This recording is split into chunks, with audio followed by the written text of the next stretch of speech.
Today on the Fancy Scientist podcast, I interview Nicole Blankertz.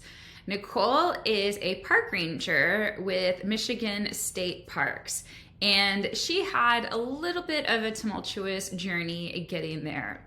She graduated in 2020 when the pandemic, of course, hit, and she had an internship lined up, but it got canceled. And of course, she was disappointed.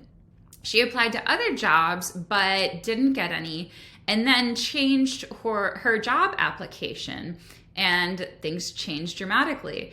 Through the help of working with me and the successful wildlife professional, we worked on her job application and adding nothing new, adding no new experience. We just changed things around. She got a position with the Parks Department. So we talk about that in this episode. We also talk about what it's like to work in the Parks Department and how Nicole is making the transition from parks to eventually enter back into the wildlife field. So if you're interested in becoming a park ranger at all and want to know more about what the successful wildlife professional is about and how you can change your job application to start getting jobs, then check out this episode. Hi, Nicole. Thank you so much for being on the Fancy Scientist podcast. I am so glad that you're here. Hi, thanks for having me. So let's take a minute just to get to know you. Can you tell us a little bit about your background and how you decided to go into this career? Yeah, so from when I was a kid, I always knew that I wanted to work in the outdoors and work with animals. Those are the two main things that I knew growing up. With my family, we went camping a lot. We did a lot of outdoor activities like fishing, kayaking. And I was also like in downtime, like in winter time, I would also watch a lot of just like nature and animal documentaries. So that kind of put that in my mind that I could maybe make a career as I went through middle school. And in high school, I was actually the first career that I came up with that I wanted to do was in veterinary sciences. I wanted to go be a veterinarian. And I think it was when I was a senior in high school that I discovered that you can do wildlife research. So then I kind of switched from wanting to go into a veterinary school to considering a wildlife research job. And my favorite animals that I wanted to work with were like big cats, like mountain lions and bobcats or something like that. So I went into university. I graduated from the University of Michigan with a degree in wildlife biology, and I minored in writing. And yeah, I graduated there in 2020. And currently I am working as a park ranger. In the last few months, I actually got my first permanent position working in parks. That's awesome. Congratulations. I'm curious, how did you find out you could do wildlife research? I didn't know it was an option until I went to study abroad, actually. That's where I found out about it. I know when I was a senior in high school, it was like a project that we had to do where we were putting a PowerPoint together. And before we graduated high school, we had to present it in front of teachers. I was going back and forth because I wasn't sure what career I wanted. I think I ended up doing my PowerPoint on like environmental scientist career. In 11th and 12th grade, we had a separate school that we could travel back and forth to that teach us like skills. And I took the veterinary medicine class there. So that was when I decided I kind of wanted to go maybe into the medical field with animals. But then I was also considering environmental science. And I think I was probably looking on the University of Michigan's website to figure out which degrees. And I saw that they offered a degree in wildlife biology. So then that kind of set me down the path of exploring what I could do in wildlife biology and research, particularly. And then did you completely decide to switch to wildlife biology, or were you still interested in veterinary science too? I completely switched over from that. You just knew right away that was the better decision. Yeah, I was a similar way. I didn't know until much later that I could go into wildlife, but I always loved animals, and people would be like, well, why don't you become a vet? But I don't know. I just never was interested in vet stuff. It just didn't seem like the right path for me. I have a question about you deciding you said you minored in writing. Yes. How did you make that decision? Because writing is actually a really important part of wildlife work. And a lot of people don't realize that. Like they see the field stuff and they realize there's data collection, but there's pretty much always writing. And whether that's very like officially for scientific publication, or government reports are still very official as well. But yeah, pretty much there's always like some sort of writing component. Did you know that going into it, or what was your writing minor decision about? Yeah, I didn't first start out with the writing minor as my decision. My university always said that a minor wasn't a minor thing. So choosing your minor could actually really help your major. So I was taking that into consideration. I think I first wanted to do like maybe an English literature minor, kind of like fun, because I really like English literature or history or something like that on the fun side. But then when I was looking through like the list of minors that I could choose, I saw writing. And I said, oh, well, the writing might actually complement my science degree a lot. The courses that I took for my writing minor were, for the most part, like in technical writing and professional writing. I think I only took one course in creative writing. So I chose to focus particularly on technical writing. That's good. And have you found that it's helped you? It's helped a lot. Yeah. I remember one course in particular that I took. It was the technical writing course. And the one segment that I remember the most was how to write concisely. That's helped me the most. It completely transformed how I was writing before to how I write now.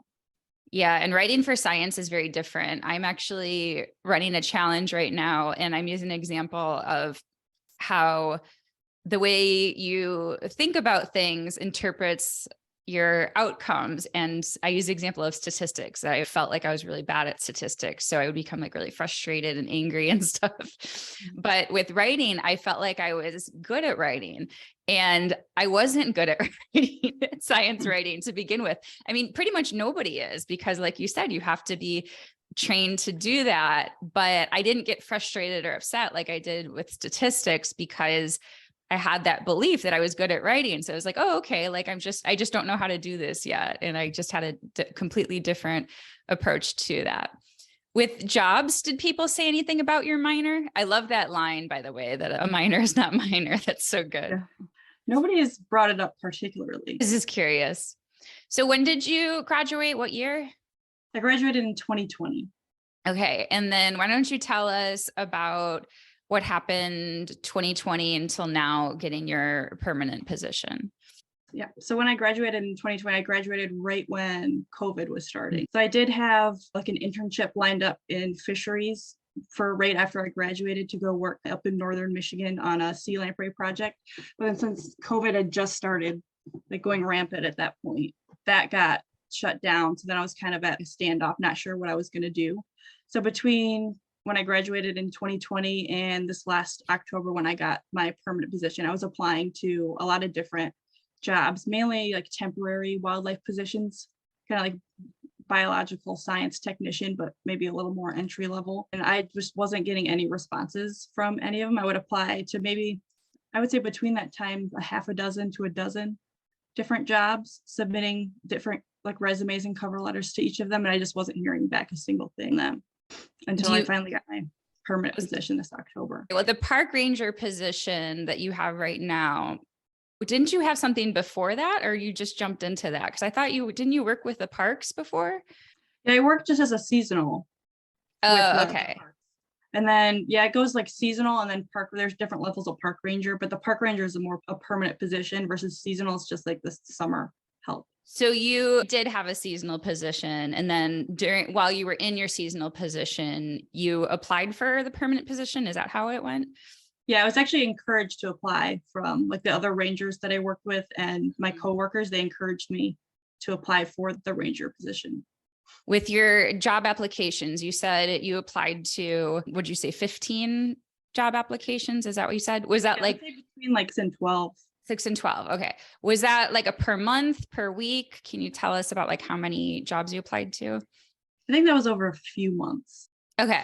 So that's not a huge amount. There's a lot of people who just apply for like tons and tons of jobs. Like I see that there's wildlife Facebook groups, and I would see that people would apply for hundreds of jobs in a year. And I was like, oh my gosh, like how can you even find that many that you're qualified for? And that's part of the problem, is that they're applying for so many jobs, and a lot of them you don't have a chance of getting because you're just not qualified for that many. How did you feel when you graduated and COVID was going on? What was that like? It was interesting because the last few months of my last semester was all like turned into virtual, and then all of a sudden I graduated. And I didn't get to walk like to get my diploma or anything because everything was shut down. And it was pretty exciting when I did have the internship set up, but then when COVID shut that down and I wasn't able to go do that, it was pretty disappointing.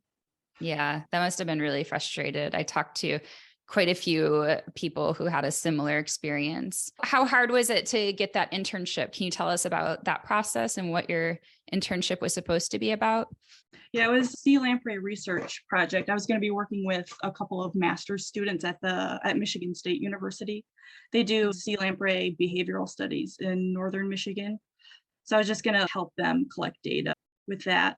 And I was actually, the way I got it, I initially sent an application in for it. And then I was working as an undergraduate student in my last semester. I was working for one of my professors. We were doing a fisheries research project on the Flint River. Actually, I told her that I applied for that job with Michigan State University. And she used to be a professor there and she knew the people there. So she was able to contact the master's students that I was going to be working for.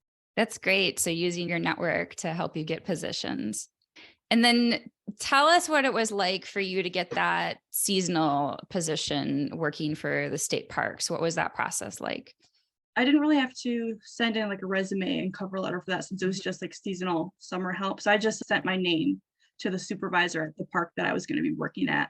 And then I went in for an interview and was able to get that job. But that was after like maybe, I want to say almost a year after the sea lamprey internship, after I was applying for other seasonal wildlife jobs.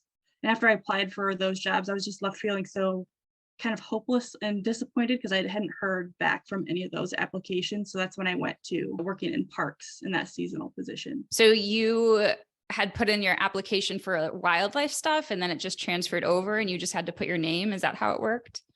I had applied for DNR wildlife jobs before, but I had to do a separate thing for parks department. What do you think was the difference between getting that job and not hearing back from the other jobs? I think the biggest thing for not hearing back from the wildlife jobs was just my resume and cover letter that I was submitting, because I had no idea before I joined the program if my resume and cover letter were like where they should be, because I had no one to like bounce ideas off of and nowhere to get feedback from on those. Yeah. And so that's why you joined the Successful Wildlife Professional, because you, I mean, as you should be, you're really frustrated to be applying for all these different positions and then not hear anything back. And you don't know why you didn't get those jobs. Is that correct? Like nobody gave you feedback or anything? No, most times I just sent in the resume and cover letter and I didn't even get like an email or anything, any response at all after that. So what do you think was the big difference in your cover letter and resume? Like, what did you change about them to make them more competitive? I don't think I was being as descriptive as I should have been in especially my resume and my previous jobs. I don't think I was putting the correct like descriptions in there for what I actually did at the job to show what I did. Maybe I wasn't showcasing all of my abilities in those. Yeah, that's really common for people to do, is to not only not be descriptive enough, but I think a lot of people don't understand how valuable the experience they have is to employers, and they don't word it in a right way, or they don't even recognize like all of the things that they have done. And because the difference between you getting a job or not, you didn't get any additional experience, correct? The only thing you did was change your cover letters and resumes. Yeah. So that's all it took for you to get a job with the state parks. So that's awesome. Yeah. The other thing I learned from the program was even if you've done something once, you can list that as experience. Yes. And I wasn't doing that at all in mine. I was able to add more experiences that I didn't realize I had too. Yeah. And I always tell people like, don't lie and don't make it sound like you do it all the time, but you kind of add it to your resume. And then in the interview, if people ask you about it, of course, you can tell them how many times you did it. You don't want to make it seem like you're an expert at something that you're not. But yeah, I did the same thing. Like when I was in Utah, I did bat radio telemetry, and I just did it once. Like we just went out with the scientists and I mostly observed. I didn't even help out that much, but I put it on my resume as an experience that I had, and definitely as an overnight backpacking experience, because I didn't have many field skills at that point. I didn't have a lot of fieldwork experience. So that was really one of my first. Yeah. And there's probably a lot of people out there interested in working in park ranger type jobs.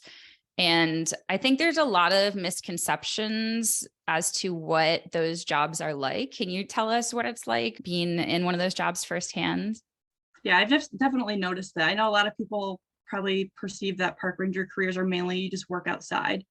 But I've noticed, even though I've only been a park ranger for a few months, that it's a lot of maintenance work as well. It's not so much just like the fun, like outdoorsy, like hiking, doing trail maintenance aspects. There's a lot of, like, I'm learning electrical skills, plumbing skills, even like chainsawing trees and all that stuff. And there's also a lot of not so fun things like cleaning bathrooms too, because in the park that I work with, we have 5 different bathrooms that we have to maintain. We just have to make sure the whole park is just maintained for park guests. Yeah. And I guess with park rangers too, there's different types of jobs. There's more of that angle, and then there's more of a law enforcement angle as well. Do you do that as well? Or are there other park rangers that have more of that legal aspect?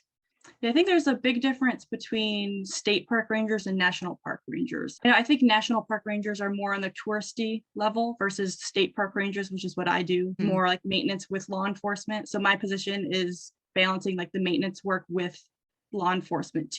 Because we have a beach and we have a campground. And a lot of the parks in Michigan have beaches and campgrounds too, which get a large influx of people over the summer. So it's also, yeah, balancing the law enforcement and public relations side. Even some customer relations with handling cash and money too. Yeah, I remember when we were working on your resume and cover letter for the position, and they asked for that experience explicitly working with cash. And you had a lot of experience, non-wildlife experience, like working as a cashier in various places. And a lot of people, again, struggle with how to non-wildlife positions and make it apply to a wildlife position. And you had like really great experience that matched directly, even though it wasn't in the wildlife realm. And same with working with the public too, because in those experience, you worked with the public. It was a different setting, but yeah, you interacted with the public a lot. Yeah, most of my experience before I started as a park ranger was in cashiering and customer service. I think I had 3 to 4 years of just cashiering experience because I did that mainly through college. So that was most of my experience. And it definitely helped me get the job too. And did you have any like research experience in college at all, or did you just take classes? I worked on a couple small research projects. The first one that I worked on was the fisheries research project on the Flint River. We were collecting data as part of a dam removal study. The second one that I worked on was more of a sustainability research project. I was doing a lot of GIS work in that. Oh, cool. Do you do GIS work now with your state parks position? I haven't had experience doing it yet. I'm just curious because a lot of people always suggest GIS work. And where do you see yourself going in the future? Is parks something you want to stick with, and being a park ranger is something you want to stick with, or what's your ultimate career goal? I definitely see myself staying as a ranger for the next few years. For more long-term goals, I've been thinking about using the skills and experience that I'm going to get as a park ranger, because I'll learn skills in a bunch of different fields to apply that to a more wildlife-centered field. Because as a park ranger now, I don't get a lot of wildlife experience. We leave that for the wildlife division. So in long-term goals, I think I'd like to kind of apply park ranger skills to a wildlife position. Because when you started the program, like you were very much interested in wildlife, and were you not open to park ranging? Would that be accurate to say? Yeah, I would say a year ago, I wasn't really interested in becoming a park ranger this past year. So what kind of skills would you learn as a park ranger that would apply to wildlife? I think just all the maintenance skills would be helpful. I know working for the wildlife division of the DNR, they actually do a lot of, I want to say farming. They take tractors out and do a lot of field maintenance for wildlife. So I think that would, like, doing the maintenance skills like electrical or plumbing, a lot of it can be applied and transferred over because you just have kind of like that background knowledge of different things. Do you have any sense of how easy it is to transfer between different divisions from state parks to wildlife? I want to say it's pretty simple since it's all with the state. It would just be applying for and getting the wildlife position. Yeah, that's great to know that you can get there that way. That's awesome. When you graduated, did you have any sense of like how easy or difficult it would be to get a permanent job with a bachelor's? And when I graduated, I didn't think it was going to be as difficult as it has proven to be from my experience. I thought it would be pretty simple to apply and get a job. And then once I graduated and actually started applying and doing that, I found it to be a lot more difficult than was led to believe in university. Did they just not say anything in university? They just didn't talk about it at all? Yeah, from my experience, we didn't really talk about applying for wildlife jobs that much. It was mainly just focused on course content. Yeah. I'm not super surprised to hear you say that, because I do talk to a lot of people who have a really hard time getting a job once they graduate, because they think it's a pretty straightforward career in that you go to college and that you get a job. And if you Google like the average salary of a wildlife biologist, you'll read like 60, 70,000. And then, once you're out there, it's really hard. And actually for a while, I was under the impression that it was like near impossible to get a permanent job without a master's. And obviously, like, you've proven me wrong and other people have proven me wrong. And you might have to volunteer places for a while or volunteer in school. You probably will have to volunteer, at least in school, to get experience. But yeah, yourself and another student, she got her dream job with Oregon State, their state department, as a wildlife biologist, and she has her bachelor's too. So it's definitely doable. And I'm just like so happy that you got that and you're in the parks division. Is it still a dream of yours to work with big cats and mountain lions? Are you still going to keep that? Yeah, I would say it's still a dream, because I've always wanted, that was like the one species that I've really wanted. I'd be happy working with a bunch of different species, but I think mountain lions would definitely be a dream for me. And what about grad school? Does that look like that's in your future, or are you looking to like completely transfer over within the government? I'm hoping to transfer over within the government if I can. If that's not possible, then I think maybe a master's degree would probably be the way to go for that kind of wildlife research, I guess. Cool. Well, thank you so much for chatting with me.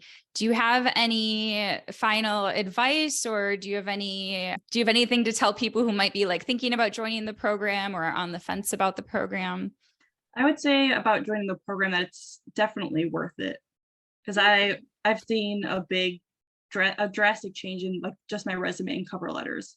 And I really don't know where I would be if I wouldn't have joined the program, because that help with the resume and cover letters has really helped. For advice, I think my biggest piece of advice for jobs is just to not give up, because I know after applying for the jobs, even though I haven't applied for as many as some other people, I definitely had a lot of imposter syndrome and was left feeling like super hopeless and like maybe I need to completely choose a different career path. But not giving up is probably my biggest piece of advice. No, I love that. Yeah. And you also seem a lot more confident too. And that first job is really the hardest to get, because that's when you're going to have the least amount of experience.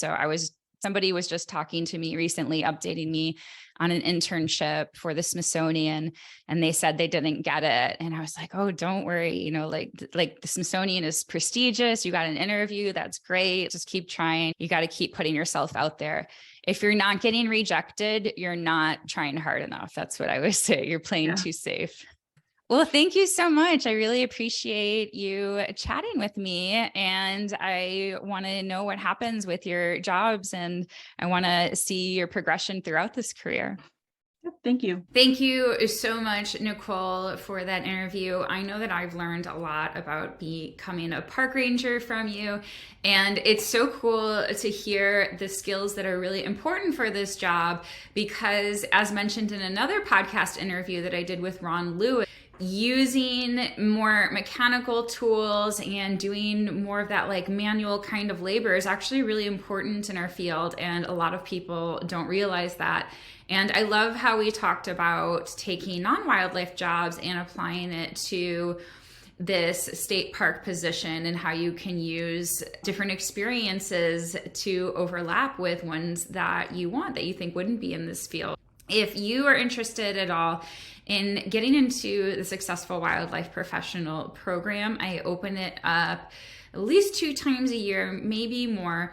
And you can just head over to stephanieschuttler.com. So StephanieSchuttler.com/SWP waitlist. And there you can sign up to get on the wait list. So the next time the Successful Wildlife Professional comes around, you will be the first to hear about it.